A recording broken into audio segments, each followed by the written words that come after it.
Hey guys, how you doing today? I thought I would come to you from the back of the boat and show you a couple of things that I discovered on the Texas Gulf Coast. They're not new discoveries, it's just that like the light bulb went off and I'm like, okay, these are the things that help you run shallow, and you really do have to run very, very shallow on the Texas Gulf Coast. Plane is flying over at below legal speed, legal altitude I mean, so we'll let him get by. Anyway, what you got to start with is the things that make sense out of the boat manufacturer. For me, the one thing that I wanted but couldn't be done was a tunnel in my hull right here, which would allow me water to come up in here and actually keep the motor in at shallower heights. So this boat was not molded with that cut into it. I tried to talk him into recutting his mold for Texas, but he wouldn't do it, or creating a new mold, which is very, very expensive. So he wasn't going to do that for one boat. But leaving that aside, you want a tunnel if you're ordering off the shelf. Number two, and there's so many varieties of tunnels now, it's not even funny. Number two is you definitely want trim tabs. I've gone around and around with a couple of guys that said they never needed trim tabs on their boat. That's fine. Every boat's different and the weight distribution is different. I knew that this boat was going to need tabs just by looking at it, so I got the Lenco trim tabs on when I actually got this boat in 2015. As you work around the things that you can afford to do, the next thing you want to do is start messing with the trim on your boat and start optimizing it. It's a great word, optimizing your trim. So what that means is, for me, was raising the motor to next to that last notch, and it's not built up too high enough up here, but I've got it up almost as far as it'll go. So that's one. Two is you have to figure out your tilt on the motor so that it runs at optimal speed and height. You can counter that tilt with your jack plate and then kind of jigger that and raise your motor a little bit more than you might just by placing the jack plates in a more down position. But anyway, so that means you want electric tilt on your motor.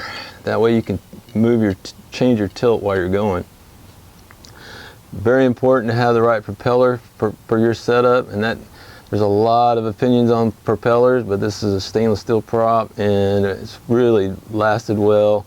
It changes the dynamics of the motor and smoothness and quietness of how it runs. It runs a little more noisy at low speeds, but really gets up. It's just probably pretty average, not any cupping to this thing at all or anything like that. Nothing exotic about this prop. It's a Solace. So nice prop. That goes into it. Like I said, I think I might call these jack plates trim tabs. Trim tabs is what I mean when I'm talking about Lenco trim tab and changing those. So here's where you put a jack plate. You just mount the motor on the jack plate and that takes it just straight up and down along that axis. So if you're able to have this is for Texas Gulf Coast because we're looking at 6 inches of water or less sometimes. So if you actually put your motor on a jack plate, that takes it up, tilt, and then your trim tabs, and you've got a way to adjust everything for super shallow running. And then the last thing you want to do is, sorry about that guys, that's what throat cancer gets you. And we're going to cut to the video on this. What you want to do is and I've seen it and now I believe it, cavitation plate. So cavitation plate, and this is what the crux of this story is about, is cavitation plates, not all this other stuff. The crowning jewel on shallow is a cavitation plate. The people at Stiffy Push Bowl have one called the Shaw Wing, and that's the video you're going to see, or maybe I've already cut it in here. It's a huge flat platform that sandwiches right in here, and it doesn't, no drilling on it or anything, but it comes out and it cups down like this, so it probably come out about that far. It's pretty big, at least as wide as a prop, so it probably comes out about that wide, and it cups down and curves to the front, so the front's curved, back is pretty square, piece on top just goes this way, and then the piece on the bottom going this way.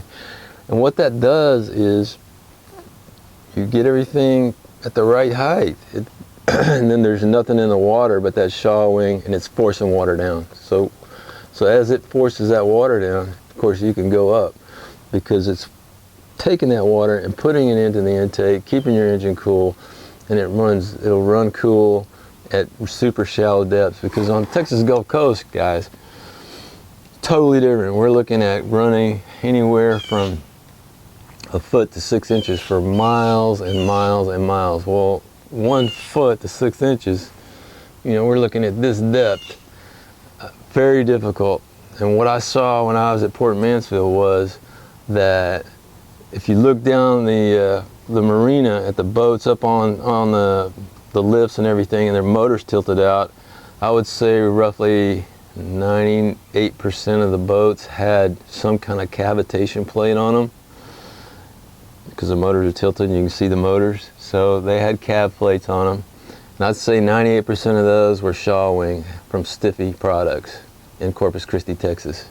So that's what they do, because they want to get out. And you can run, one point I got to make is you can run super skinny, but there's no point in doing that until you have to. So in other words, if this is north and south right here, if you're running up the bay, you don't run up and burn the grass. If you burn the grass, I hate you. So don't burn the grass. You go up as deep as you can, or as deep as you can, to see what's going on, and then you go in like this. And hopefully you're on a high enough plane that you don't burn any grass going through there. The goal here is to run your boat and get to places where other people can't get. The other goal is not burn the grass. So very, very important to be able to run shallow. I've got a photograph, I'll put that on here too, to show you what a prop scar looks like on the Texas Gulf Coast. They take years and years to heal, so you guys have got to avoid scarring the bottom. This scar was probably a mile long. It's probably done by a 300 horsepower motor. It threw mud and everything out, and it's going to be there it'll be there 2 years from now. And it's probably a year old already. So maybe, you know, it can be 5 years, I guess, or more before these scars heal. Just stupidity. If you're scarring the bottom of the Laguna Madre, it's not natural to do that. You shouldn't be doing that. These guys that run shallow with 300 horsepower motors and cutting the grass, I have no tolerance for that. If I could do something about it, I would. So, recapping: trim tabs, tunnel hull, motor height, electric tilt, propeller, jack plate, which I don't have. So my next step would be, if I'm going to try to do this even without a tunnel, I'll put a jack plate on. Good idea, right? And then the last step, the crowning jewel, is your cavitation plate or cav plate. And if I get a cav plate, get on to the end result, it'll be a shaw wing for sure from Corpus Christi, Texas, and Stiffy products. Stiffy, you know, is Stiffy push pole. They've changed their name to Stiffy products to add more things to what they do. So don't forget this. It was kind of haphazard. Make sure you watch the video of that shaw wing actually working. It's a pretty fabulous thing to see.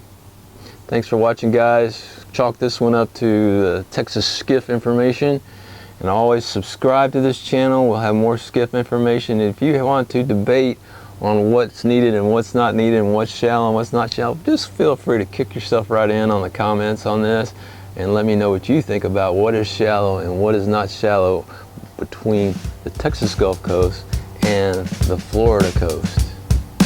Thanks for watching.